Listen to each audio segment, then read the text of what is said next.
So welcome back, everyone. I'm excited to be joined by White Architecture from their Stockholm studio to talk about their research on girls and public space and inclusive skate parks. So hi, everybody. Hi. Hi, London, I guess. So Rebecca Rubin is an architect, urban designer, and inclusive design specialist at White Architecture. Fredrik Angler is a landscape architect at White Architecture, and Niklas Bostrom is organization and equality developer at the Swedish Skateboard Federation. Rebecca, I'm going to start with you. I want to ask you about the Flickrum research that you undertook at White and some of the discoveries that you made around girls in public spaces. So if you could talk about that work, it'd be really interesting. Okay, so it's a quite big immense work when we did it a few years ago at 2015. And the basic of it was this vision of creating a city for all that we all know of. And it appears everywhere in Sweden and in London and in all of the world. And yet we saw that the teenage girls didn't use the spaces we planned for them, which was quite troubling. And the University of Stockholm had the statistics that showed that the areas we provide teenagers with are used 80% of boys and only 20% of girls, which is like we couldn't really bear that statistics. So we wondered why. And then we joined forces with the theater group in Bagarmossen, it's a suburb of Stockholm, who had the same perspective, girls in public space. And they did this play where they kind of had the actors outside walking around public space and reflecting upon the space and their life and how it related to each other.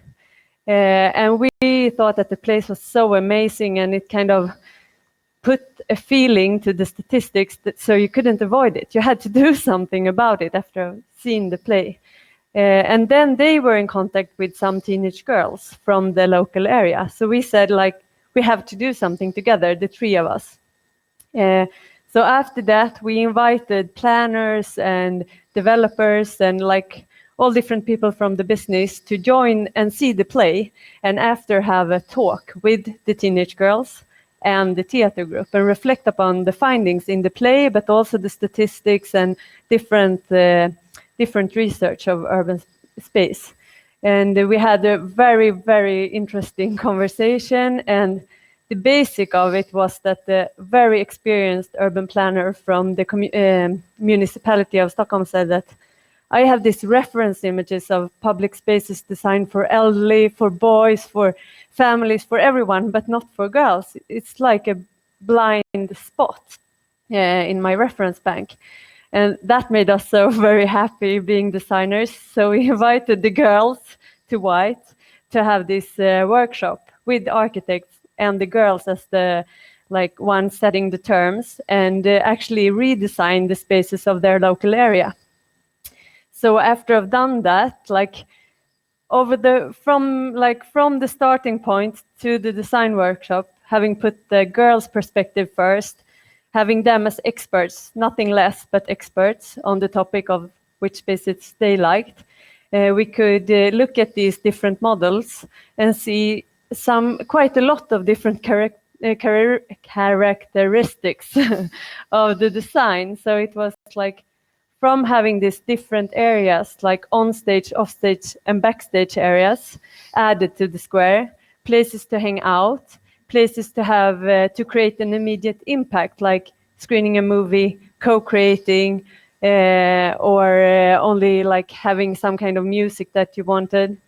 We also saw this like all of the girls or the three different teams had like a vertical limitation of the space to make it much more intimate than these spaces that just floats up in the air. And then like all this, like to have a strong identity of the design, it differed very much in between the groups, but it was strong in all the three groups. And also the possibility of actually hanging out on seatings that you could look at each other in the eye, which is this like most fundamental human need. But actually very often, at least here in Stockholm, we have these benches side by side and you can't actually communicate. So those were a few of the findings that we found. Regarding the public space. But the most important, I think, finding was that if we want to create spaces for these girls, we have to involve them in the process, and we have to have them as experts. We can't really reflect upon what we wanted when we were teenagers. We have to actually include the experts, the girls that are teenagers today, and have an inclusive process, because we can gain so much. So Fredrik, you said to me that Rebecca's work really influenced what came next. So can you tell me about how you kind of took that initial research project and the work that you've done with it since? Sure. Yeah, well, I guess the background to it is that me and Niklas initially had some discussions about how we wanted to explore how skate parks could become more inclusive through design. And there's been more than 200 skate parks built in Sweden over the past 15 years. And just like Rebecca said, there's an overrepresentation of boys and men using these facilities. And we can see that it's a huge blind spot, like Rebecca also said, when it comes to skatable spaces and inclusive design. So we wanted to spark a debate about the importance of inclusive design when it comes to skatable spaces. And then obviously having Rebecca here and all her work that she had done made it natural to use her method to investigate this.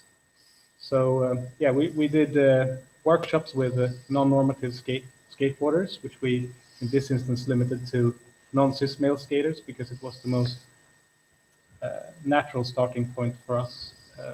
And we wanted to create a safe and inclusive space for this and remove the hidden power structures that might have been imposed if, let's say, me and Niklas as normative skateboarders would hold these workshops. So yeah, Rebecca designed and held it along with Josefin Norén Almén and Annie Söder's colleagues here at Stockholm office. Yeah, so what did we learn from this? We had two modules. One was more focused on feelings and one was more focused on spaces. And in the first module, we obviously learned that there's multiple positive feelings connected to these experts skating, and but such as happiness, feeling of sense of freedom, etc., etc. But there are a couple of barriers that would come in the way, such as feeling stared at, feeling excluded, feeling unsafe, feeling cornered, and feeling incapable, all of which can be addressed by design. And now we're going to show some images reflecting some of our. So it was really important that the workshop be led by women and female skaters, you felt too. Yeah, or actually non-skaters in this instance. So to be completely sure that we would remove the hidden power structures. And if you go to the next slide, Fredrik, we can show you some examples of what skate parks can look like. Yeah, here to the right, you can see very, very advanced facilities for skating that may lead to feelings of incapability. To the bottom left, you can see an example of a very sharp-edged skate park where it's very clear when you're on and off. So you either perform or you observe, basically. And in the top-hand corner, it's also fenced in. So there are these issues with facilities that you could maybe think of as classic skate parks. And if we move along, we're switching images here. We can see that there are multiple things that came up in the workshops that could really change this or create a better conditions for an inclusive space. So if I'm going to take some examples, it's having a large open space, variation of spaces within that space. So you can find your own little gem, multifunction, and creative and reinterpretable objects, such as we see in this image. We have love written in the skate park here, having hidden messages, variation of materials to additionally break up the space, making it green, lush, and cozy, and obviously having different variability within the difficulty of these objects. And even such simple things as having a flat surface with something to hold on to, just to learn to find your balance and to get started. So if we move on to the last image, all of our factors ended up in a vision sketch. Yes. Which is a quite interesting image because it resembles more an urban square perhaps than a classic skate park. And we've had positive and negative feedback about this image. Some people think this isn't a skate park at all. Some people think it's fantastic. I wish every skate park could look like this. So there's a lot of norms built into the skate culture about what a skateable space is. But the beautiful thing is that a skate park can really be whatever. So it can be many different things. I think I'm going to end there. Thanks so much for sharing that. Niklas, I wanted, why is the Swedish Skateboard Federation interested in inclusive skating? How did you come to this conversation? Well, since day one for the Swedish Skateboarding Federation, we've had inclusiveness and equality as a center part of our organization. And we try to integrate it in every aspect of what we do all the time. So it would have been strange for us to not investigate how skate park design could be a way of creating inclusiveness, because we've done it with the social aspects, we've done it with like different projects earlier. So what we hadn't looked at was the design of a skate park, and that felt natural. So when me and Fredrik talked about skate parks in general, we saw that almost every skate park is built by a male that maybe built his dream skate park, and not the skate park for every user, but more for himself, but from tax money.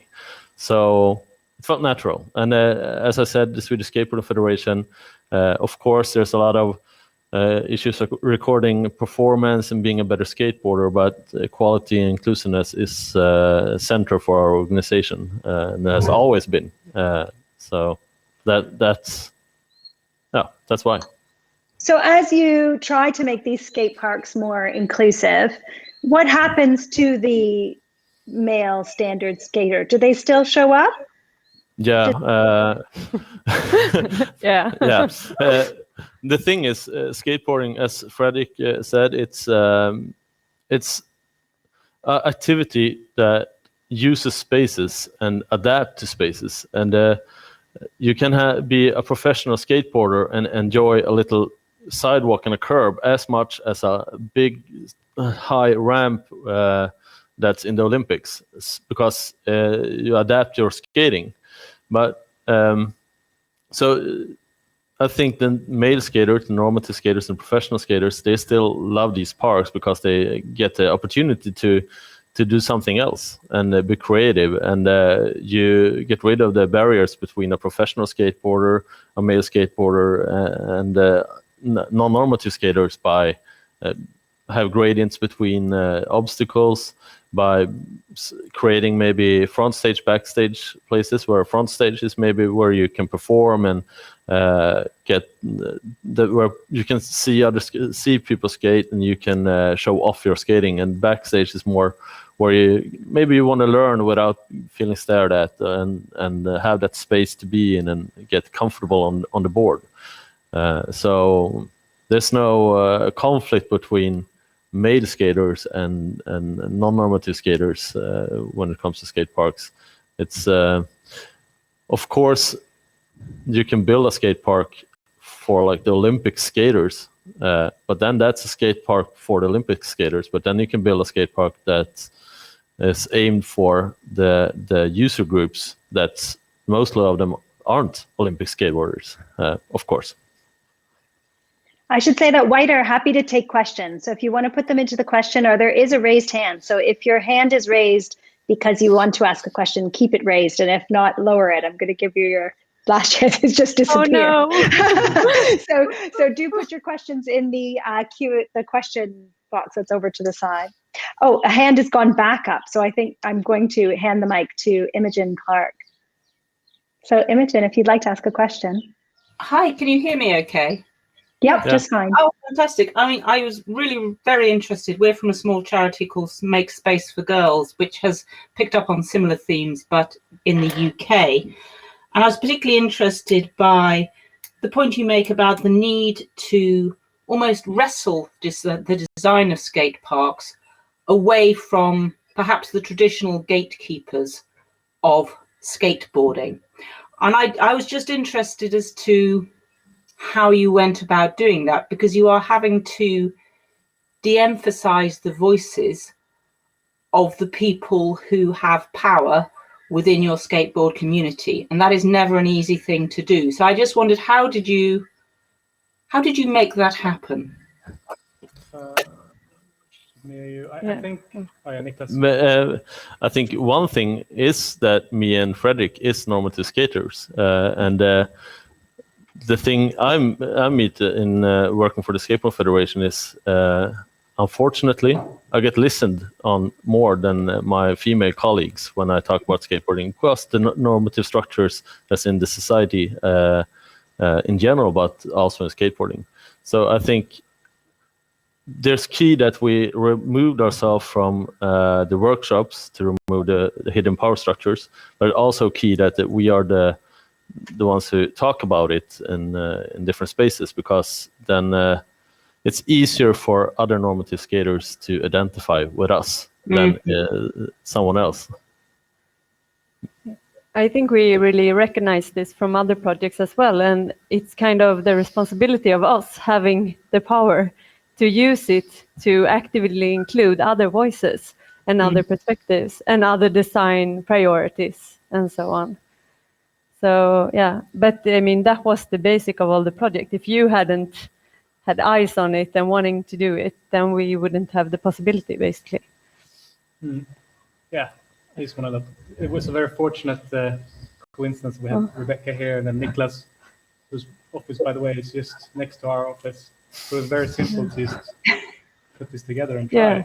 And then actually we had the girl skate just on the other side of the channel. So it was like we were all here actually physically to be able to meet and carry out the workshops. And But I also thanks for your question, Imogen. I was just going to put another one to you, because another one is appeared from Karen Horwood, who's asking whether the girls had the option to turn the skate park into something else, or was the workshop for them to modify the skate park?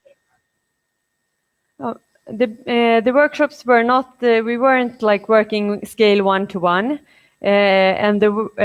but the workshop had this like very broad perspective to start with, like the feelings of skating, to just reach beyond modifying a skate park.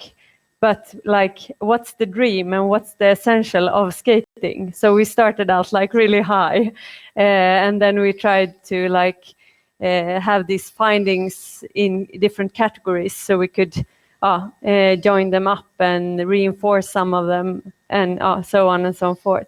We also worked with two different groups. One was the girl skaters, the younger girl skaters, and the other one was the older non-male skaters. So we had these two different non-norm skating perspectives.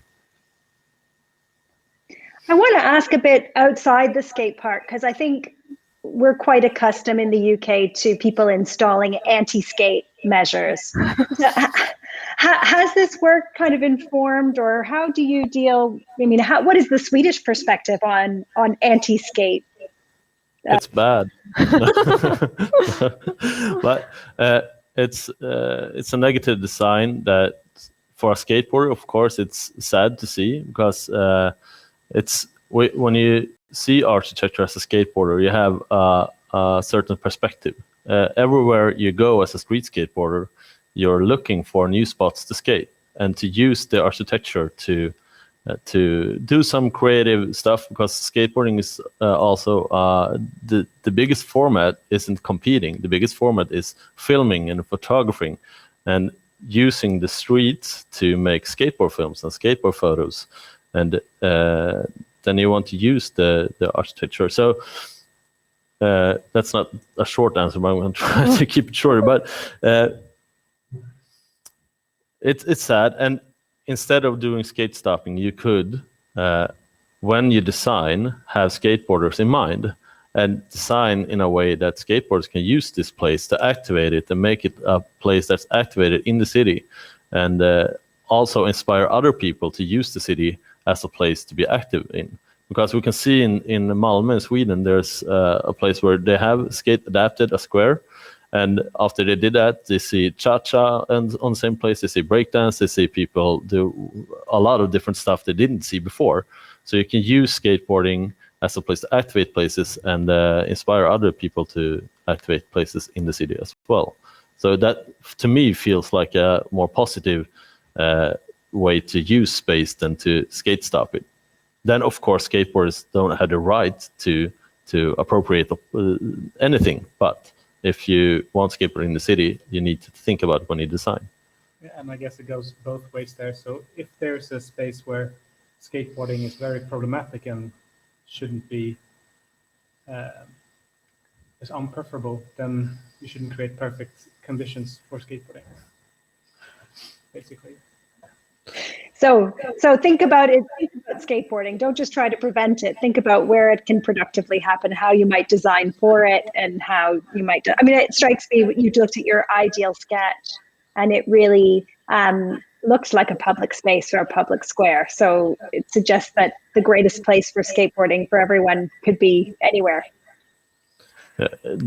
When you think about where skateboarding started, it was in the streets. And then there's a quote that says, born in the streets, pushed to the park, from street skateboarders, because even there, if there's a skate park, there's one-dimensional, and there's one skater in Fredrik's earlier work on skateboarding and urbanism.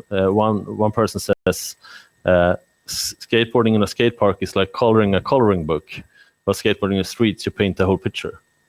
I think that says quite a lot, the difference between in a skate park or without, outside a skate park, and how you can, if you can make a skate park multifunctional, how it can resonate more with a lot of skateboarders, but also other people that want to use the spaces.